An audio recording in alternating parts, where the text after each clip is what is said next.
This was an interesting video that I saw just a little while ago, actually. This is Jake Claver on the Paul Barron show, and he's going as far as to say that it's possible that we hit maybe what, $20–25 by the end of the year. I think it's unlikely, but not impossible. It just depends on how crazy the market gets this fourth quarter. Between now and the end of the year, we still have 3 potential Fed rate cuts.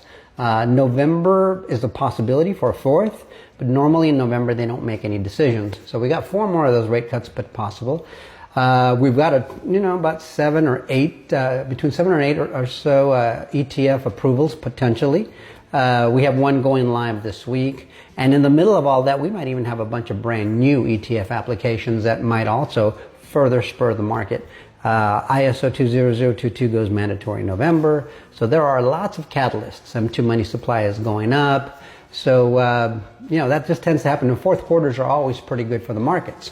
So, and not to mention the big beautiful bill, those trillions of dollars they approved in new spending.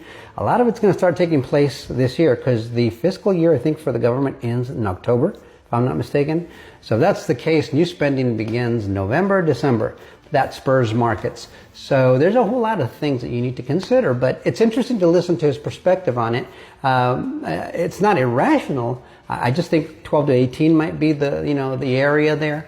But it just depends, right? It depends on how exuberant the market gets, how excited everybody gets, how hot the market gets.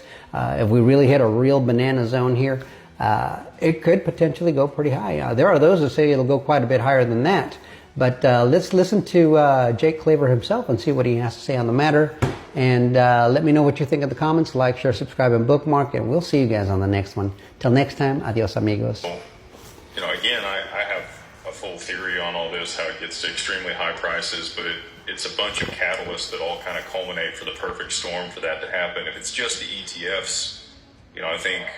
Let's do the bare minimum. Let's say we know ETFs are going to happen, and we're pretty much sure, we're 90% sure we're going to get a rate on the BTC. So, I think a $10 to $13 XRP would be very reasonable, maybe even $20, $25 XRP. End of year or by this time next? End of year. If we get the ETFs launched this year, I think that you could see that amount of liquidity move in. I think that there's going to be other things that culminate that cause it to go much higher than that. If it was just the ETFs, I think that those price ranges make the most sense.